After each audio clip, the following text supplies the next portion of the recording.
खुलुमबाय दिनै फुंबिलिनि खौराङाव बयखौबो बरायनानै लाग्रोबाय दासिमनि खौरांफोरा जाबाय गिबि खौराङाव दङ पानेरि दखरा दुलाराय बर' फरायसा आफादनि खुंगा 45थि बोसोरारि थान्दै जखनथाइ आरो 40थि पानेरि गुदि बर' थुनलाइ आफादनि बोसोरारि थान्दै जखनथाइखौ देग्लाय सानसेनि हाबाफारिजों थास'बारियाव खुंनाय जायो। दखरा एबसुनि आफादगिरि लाइजु बर' बिथांनि मासि लानानै दैदेननाय गेवलां मेलखौ बेखेवनानै होयो उदालगुरि जिल्ला बर' थुनलाइ आफादनि लोगो नेहाथारि कुलेन बसुमतारिया। गेवलां मेलाव गाहाय आलासि महरै बाहागो लायो दुलाराय बर' फरायसा आफादनि मानगोनां बुंथिगिरि अबेद नार्जारिया। गाहाय आलासि महरै बाहागो लानानै बिथाङा हारियाव एबसु आरो बर' थुनलाइ आफादनि बिहोमा लोगोसे मोनद' हारिनो एसटि होनो नागिरनायनि सायाव आसाम सोरखारनि षड़यन्त्र समाजारि थासारि सोलोंथाइ आरो बिटिआर गोरोबथानि दफा मावफुंनायनि सायाव गुवारै बिबुंथि लाखियो।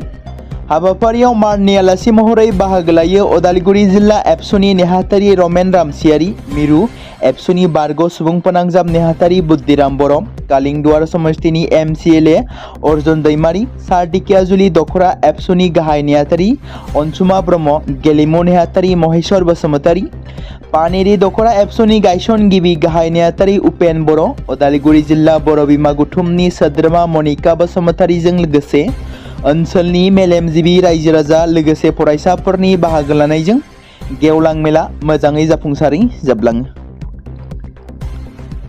थांनाय सानखालि एबा मैया माओबादिफोरजों बुंफबनाय छत्तीसगढ़ रायजोनि सुकमा जिल्लायाव रैखाथि हान्जाफोरा मोनसे गिदिर जाफुंसारनाय मोननो हादों। जिल्ला पुलिस सुपारिनटेन्डेन्ट किरण चौहाननि नुजाथिनायाव सा 7 आइजोफोरजों लोगोसे गासै सा 26 नक्सालिफोरा मावख'आरि महरै गावखौ गथायफैदों। पुलिसा फोरमायनाय बायदिब्ला सोरखारनि रेसेलमेन्ट स्किम पुना मरजेमनिफ्राय थुलुंगा मोननानै बे नक्सालिफोरा हिंसानि लामाखौ नागारनो थिरांथा लादों आरो बिथांमोना छत्तीसगढ़ सोरखारनि लचिला सारेन्डार एन्ड रेसेलमेन्ट पलिसिनि सायाव फोथायनाय फोरमायदों। मैया गावखौ गथायनाय साफ्रोमबो सोद्रोमाफोरनो 50,000 रांनि राङारि हेफाजाब होनाय जायो। बेजों लोगोसे सोरखारनि खान्थि बादियै बिथांमोनखौ इयुनाव फिन थाफामफिननाय आरो रैखाथिनि थाखाय आबुं राहा खालामना होनाय जागोन होनना पुलिस एसपि किरण चौहान बिथाङा खौरां बिजोंनि गेजेरजों मिथिहोदों। बर'फोरनि थाखाय मोनसे गेदेर जारिमिन जानो थांगासिनो दं। गुवाहाटीआव असमिया आरो आदिबासी हारिनि अल रेकर्ड सोरजिखांनायनि उनाव फिन बर' सुबुं माहारिया बागुरुम्बा सुबुं मोसानानै दिन्थिफुंगोन। फैगौ 17 जानुवारि खालाराव सुरुसजायाव जानो गोनां हानजा बागुरुम्बा मोसानाय हाबाफारिखौ मोजाङै खुंफुंनो थाखाय दासान्दि हारिमु बिफाननि फोरोंगिरि रोंगौथि गोनां आरो मावख'गिरिफोरखौ हांख्रायहरदों आरो दासान्दि रिहार्सल खालामनायाबो सोलिगासिनो दं। बेराफारसेथिं खौरांगिरिफोरनि सिगाङाव हारिमु मन्थ्रि बिथाङा बागुरुम्बा मोसानाय दिन्थिफुंनायनि सोमोन्दै बुंनाय बायदिब्ला जोबथा दिन्थिफुंनायनि सिगां फोरोंगिरिफ्रा भिडिअ ट्रेकनि हेफाजाबजों हादोरसानि गं 23 जिल्लाफोराव दावबायनानै 8, 9 आरो 10 जानुवारि खालाराव जानो गोनां गुबै हाबाफारियाव बाहागो लाहैनायनि सिगां महरगिरिफोरखौ फोरोंथाय होगोन।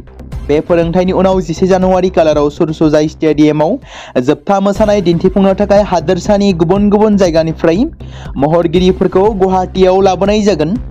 महरगिरिफ्रा 12, 13, 14 आरो 15 जानुवारि खालाराव सुरसजाय स्टेडियामाव रिहार्सल हाबाफारियाव बाहागो लागोन आरो जोबथा रिहार्सलखौ फैगौ 16 जानुवारियाव दिन्थिफुंगोन आरो बेनि उनाव महरगिरिफोरा फैगौ 17 जानुवारिनि मोनाबिलियाव भारतनि गाहाय मन्थ्रिनि नुजाथिनायाव सेंग्रा सिख्लाफ्रा दिन्थिफुंनानै जारिमिन सोरजिगोन।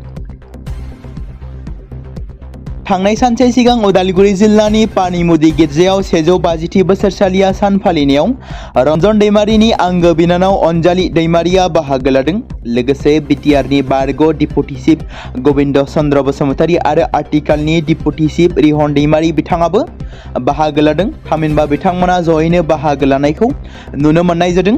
मख'नो गोनांदि थांनाय सानसे सिगां उदालगुरि जिल्लानि पानिमुदि गिर्जाखौ 150थि गायसनथाइ सान फालिनाया मेहेरगोनाङै खुंफुंजायो होनना मिथि मोनदों। सनितपुर जिल्लानि बरासापुरि वाइल्ड लाइफ सेंचुरी ओनसोलाव जानाय गेदेर होखारनाय हाबाफारिखौ मंगलबार खालि फोजोबनाय जायो। बे अपारेशननि गेजेरजों 6200 बिगासो सोरखारि हाग्रा हाखौ दखल खालामनायनिफ्राय उदां खालामो, जायनि जाहोनाव गं 710 नखरफोरखौ होखारनो गोनां जादों। मख'नो गोनांनि बे होखारनाय हाबाफारियाव गं 36 जेसीबी आरो गं 30 ट्रेक्टर बाहायनाय जादोंमोन। जिल्ला कमिशनार आनन्द कुमार दास आरो पुलिस एसपी बरुन पुरकायस्थ बिथांमोननि दैदेननायाव 300निबो बांसिन पुलिस आरो पेरामिलिटारि हान्जानि जवानफोरखौ थिसननाय जादोंमोन। बेनि अनगायैबो बे अपारेशनाव बरसापुरी वाइल्ड लाइफ सेंचुरीनि साखाथियाव थानाय ओनसोलफोराव आयेन बेरेखायै दखल खालामनायखौ नोजोर होबावनाय जादों। बे जायगाफोरा जादों जामुकाताल, आरिमारी, सियालसिसर, बागेटा, गाल्टी दुबी, लाटिमारी, कुंडिलेश्वर आरो सानजा दुब्रामारी आरो सुइसगेट, जेराव आयेन बेरेखायै थाबोनाय नखरफोरखौ माखासे होखारनाय जाबाय आरो गासै 6200 बिगा हाखौ दखल जानायनिफ्राय उदां खालामनाय जाबाय होनना रिपर्टआव फोरमायदों। होखारनाय हाबाफारिखौ खान्थि बादियै आरो गोजोनै खालामनाय जादोंमोन। लोगोसे बोखांनो हानाय हाखौ गोलाव समनि थाखाय रैखाथि होनो आरो इयुनाव दखल खालामनायखौ होबथानो थाखाय माखासे बिथोनफोरखौ मिथिहोनाय जादों। जेरै मावख'गिरिफोरखौ थाबैनो सिमा खानायखौ जागायनो बिथोन होनाय जादों। सेंचुरी आरो रिजार्भ फरेस्टनि सिमाफोरखौ रोखायै बेखेवनो थाखाय सोरगिदिं अरायथा कंक्रिट पुस लुनो थाखाय बिथोन होनाय जादों। हाग्रा मावख'गिरिफोरखौ थाबैनो सिङाव थाबैनो थाखाय हाबाफारि जागायनो बिथोन होनाय जादों। मख'नो गोनांनि बे होखारनाय हाबाफारिनि नैथि सानाव खुंथाया थासारिखौ सामलायनो हादोंमोनब्लाबो माखासे सुबुंफोरा होखारनाय समाव पुलिसखौ लावथि लानानै गाग्लोबनो नाजादोंमोन होनना मिथिमोनदों।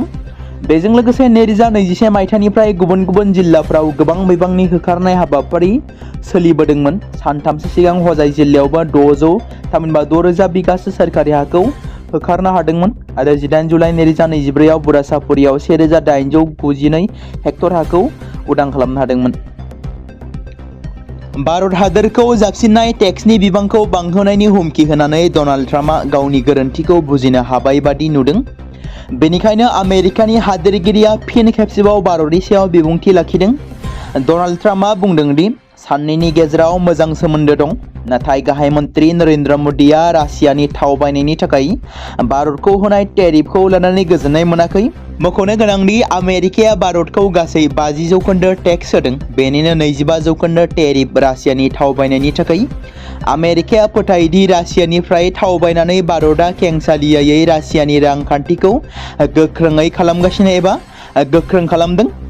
मख'नो गोनां बाथ्रा बावदि आरो ट्राम्पआ अजद होदों दि भारतआ रासियानि खम बेसेननि थाव बायनानै रासियाखौ रांखान्थियारि हेफाजाब होगासिनो दं। बेनि जाहोनानो जाबाय भारतनि मुवा बेसादफोरनि सायाव गोबां बेसेन जाबसिननाय जादों। नगाव मुलुगसोलोंसालिनि फरायसा खौसेथि आफादनि देंखो बिफाननि नाजानायाव 24 जानुवारि 2026 आव मोनसे इन्टार मुलुगसोलोंसालि आरो इन्टार कलेज देंखो बादायलायनाय खुंफुंनाय जागोन। बे बोसोरनि बादायलायनायनि आयदाखौ जुबिन मिउजिक महरै दोननाय जादों एबा सायख'नाय जादों। बे बादायलायनायाव मोनफ्रोमबो मुलुगसोलोंसालि फरायसालिमानिफ्राय सासे बाहागो लागिरिखौल' बाहागो लानो गनायथि होनाय जागोन। बाहागो लागिरिखौ खुंफुंग्रा आफादनिफ्राय तबला, पेड, कीबोर्ड आरो एकाउस्टिक गिटारजों लोगोसे दामजु होनाय जागोन।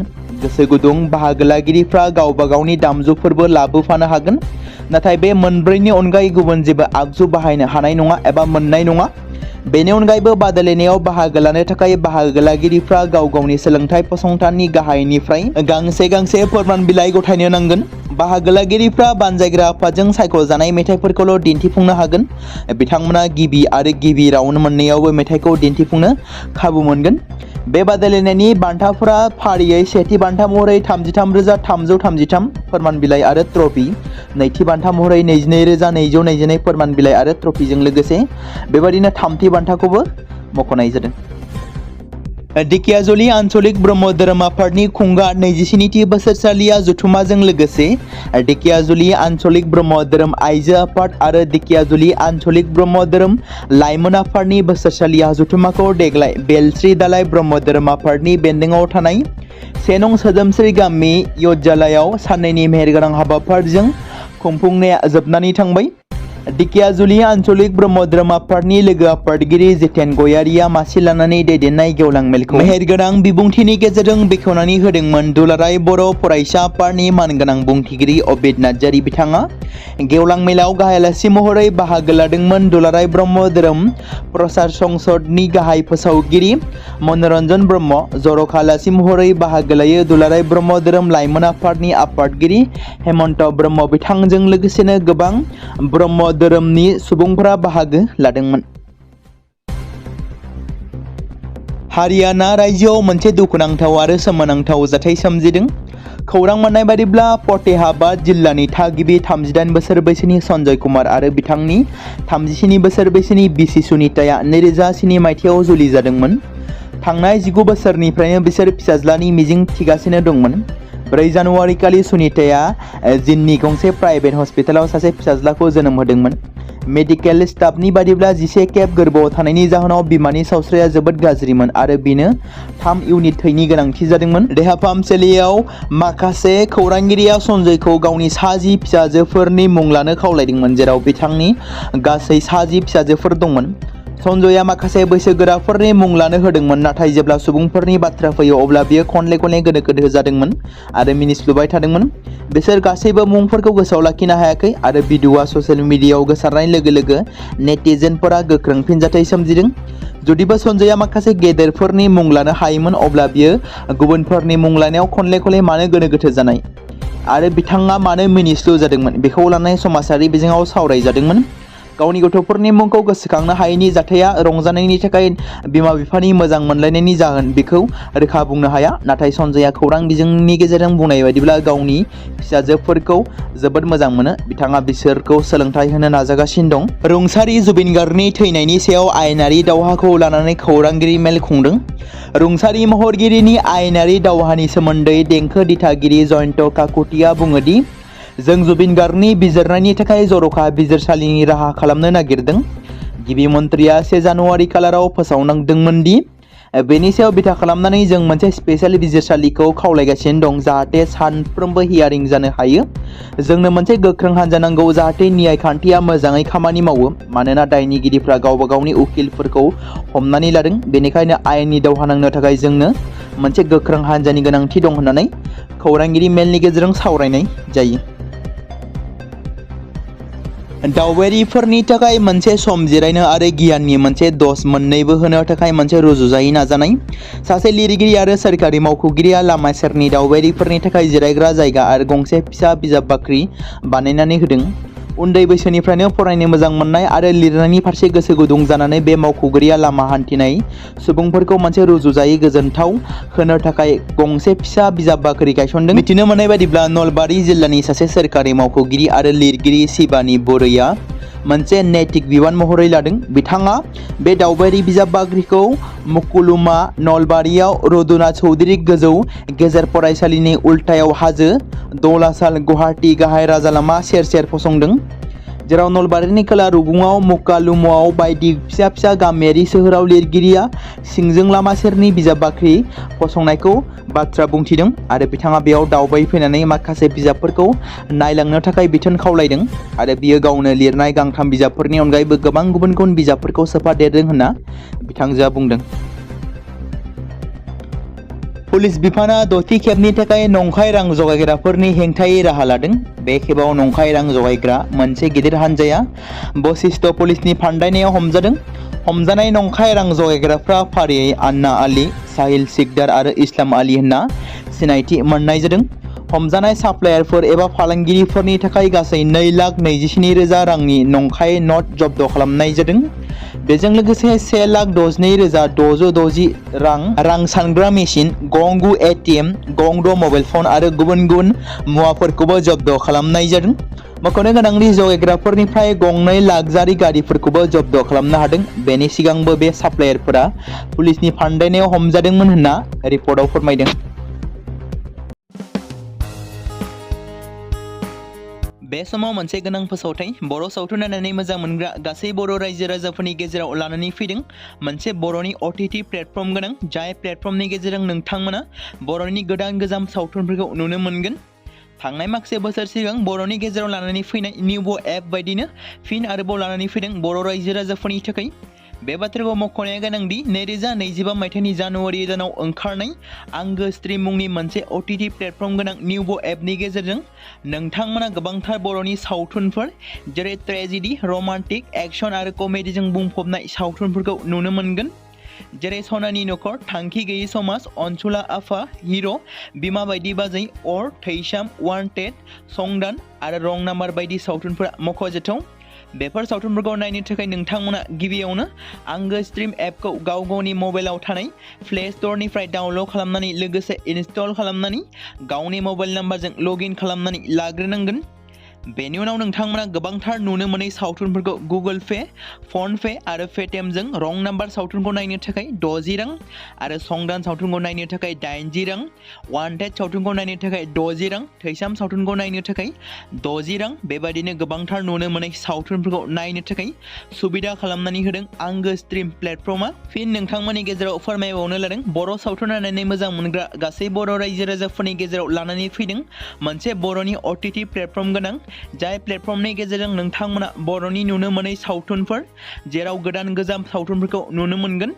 बे बाथ्राखौ मख'नाया गोनांदि 2025 मायथाइनि जानुवारि दानाव दिहुनजानाय आंगो स्ट्रीम मुंनि मोनसे OTT प्लेटफर्म गोनां एपनि गेजेरजों नोंथांमोना गोबांथार बर'नि ट्रेजेडी, रमान्टिक, एक्शन आरो कमेडीजों बुंफबनाय सावथुनफोरखौ नुनो मोनगोन। जेरै रं नाम्बार, संदान, वान्टेड, थैसाम, अर, बिमा बायदि बाजै, हिर', अनसुला आफा, थांखि गैयै समाज, सनानि नखर बायदि बायदि सावथुनफ्रा मख'जाथाव। बेफोर सावथुनफोरखौ नायनो थाखाय नोंथांमोना गिबियावनो आंगो स्ट्रीम एपखौ गावनि मबाइलाव थाखानाय प्ले स्ट'रनिफ्राय इनस्टल खालामनानै गावनि मबाइल नाम्बारजों लगइन खालामखांनायनि उनाव नोंथांमोना गोबांथार नुनो मोनै सावथुनफोरखौ गुगोल पे, फन पे आरो पेटिएमजों रं नाम्बार सावथुनखौ नायनो थाखाय 60 रां, संदान सावथुनखौ नायनो थाखाय 80 रां, वान्टेड सावथुनखौ नायनो थाखाय 60 रां, थैसाम सावथुनखौ नायनो थाखाय 60 रां बेफोरबायदिनो अर सावथुनखौ नायनो थाखाय 60 रां पे खालामनांगोन। बेबायदिनो गोबांथार नुनो मोनै बर' सावथुनफोरखौ नायनो थाखाय सुबिदा खालामनानै होदों आंगो स्ट्रीम प्लेटफर्मा।